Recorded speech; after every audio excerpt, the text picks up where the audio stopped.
মানিকগঞ্জ ১ আসনের শিবালয়ে তারেক রহমানের ৩১ দফার লিফলেট বিতরণ ও সমাবেশ অনুষ্ঠিত হয়েছে।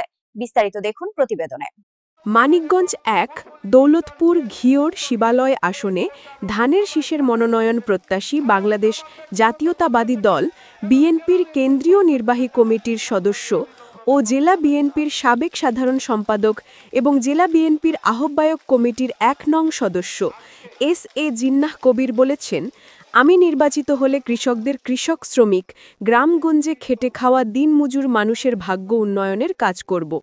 বিএনপির ভারপ্রাপ্ত চেয়ারম্যান তারেক রহমান কর্তৃক জাতির সামনে ঘোষিত রাষ্ট্র কাঠামো মেরামতের ৩১ দফায় বিএনপি ক্ষমতায় গেলে দেশ কিভাবে চলবে, শিক্ষিত যুবকদের চাকুরি ব্যবস্থা করা হবে, চাকুরি যতদিন না হবে তাদের বেকার ভাতা দেওয়া হবে, ফ্যামিলি কার্ডের মাধ্যমে কৃষকদের উৎপাদিত ফসল সরকার ক্রয় করবে, ৩১ দফায় কৃষকদের কৃষি উপকরণ, কৃষক শ্রমিক গ্রামগঞ্জে খেটে খাওয়া দিনমজুর মানুষের ভাগ্য উন্নয়নের কথা রয়েছে।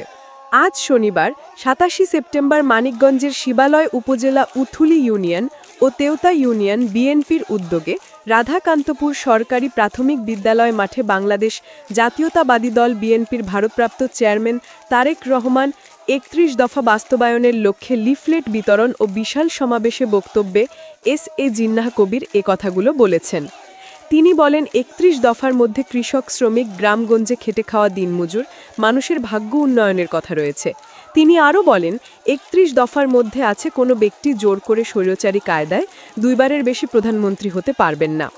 আগামীতে বিএনপির ধানের শীষে প্রতীকে ভোট দিতে হবে। ধানের শীষে ভোট দিলে আগামীতে রাষ্ট্রনায়ক তারেক রহমান হবে প্রধানমন্ত্রী। বিএনপি চেয়ারপারসন ও সাবেক প্রধানমন্ত্রী বেগম খালেদা জিয়া ও বিএনপির ভারপ্রাপ্ত চেয়ারম্যান জনাব তারেক রহমানের সুস্বাস্থ্য দীর্ঘায়ু কামনা করে দোয়া চান তিনি।